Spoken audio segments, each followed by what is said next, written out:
আসবে শিবাংশী রায় কিটু, প্রস্তুত থাকবে চতুর্থ ও পঞ্চম চন্দ্র।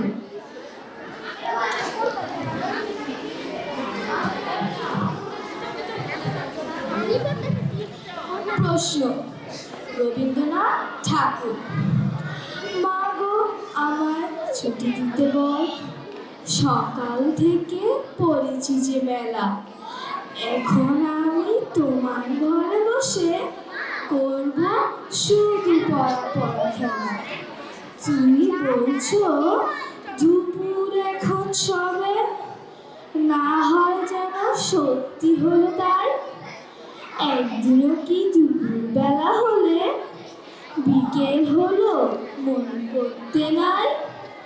আমি তো বেশ ভাবতে পারি মনে, সূর্য ডুবে গেছে মাঠের শেষে, বাড়তি বুড়ি চুলতি করে নিয়ে শাক তুলেছে পুকুর ধারে এসে। আধার হলো মাধার গাছের তলা, কালো হয়ে এলো দিঘির জল।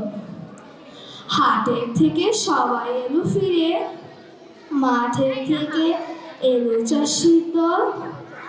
মনে করো না উঠলো সাজের তরা, মনে করো না সন্ধে হলো যেন। রাতের বেলা দুপুর যদি হয়, দুপুর বেলা রাত হবে না কেন?